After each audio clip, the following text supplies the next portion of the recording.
দেখো এটা ফ্যাক্টরাইজেশনের একটা খুব ভালো কোশ্চেন, দেখে খুব বড় লাগছে, কিন্তু এটা আমরা শিখবো কতটা শর্টকাটে অঙ্কটা আমরা করতে পারি, সেটাই আজকে আমরা শিখবো এই প্রসেসের মাধ্যমে। তো ভালোভাবে দেখে নাও। এই যে 78 আছে, ফার্স্ট কাজ করবে 78 ডিভাইড বাই 2, খুব ইজি মেথড বলে দিচ্ছি, তো মাথায় রাখো। কত আসবে না, তুমি বলবে স্যার 39 আসবে। এতে পারে 39-এর সাথে যে কোনো একটা নাম্বার অ্যাড করো। আমি ধরলাম আমি এ অ্যাড করলাম, সেম নাম্বারটাকে এখানে সাবট্রাক্ট করো, আমি এ সাবট্রাক্ট করে নিলাম, সমান কত আছে না 1457, যেটা দেওয়া আছে সেটা আমি লিখে নিয়েছি।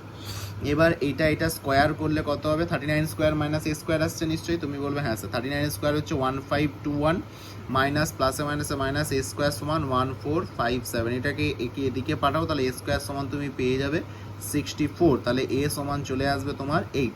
এবার তুমি কি করবে, এই 8কে এর সাথে একবার সাম করলে পাবে হচ্ছে তোমার 47, এই 8কে এখান থেকে বিয়োগ করলে সাবট্রাক্ট করলে তুমি পাবে হচ্ছে 31। এবার কি পেলে না, এবার পেলে এক্স মাইনাস 47, আর একটা পেলে এক্স মাইনাস 31। এর থেকে এক্স বিয়োগ, এর থেকে এক্স বিয়োগ করে দেবে, তুমি যেটা পাবে সেই হচ্ছে তোমার অ্যান্সার। আশা করি বোঝা গেছে না, এর থেকে শর্ট ট্রিক তোমরা কোথাও পাবে না। তো এই ধরনের সবাইকে শেয়ার করে দাও, 7, 8, 9, 10 থেকে শুরু করে সমস্ত ক্লাসের জন্য এটা প্রযোজ্য। ঠিক আছে, থ্যাংক ইউ সো মাচ।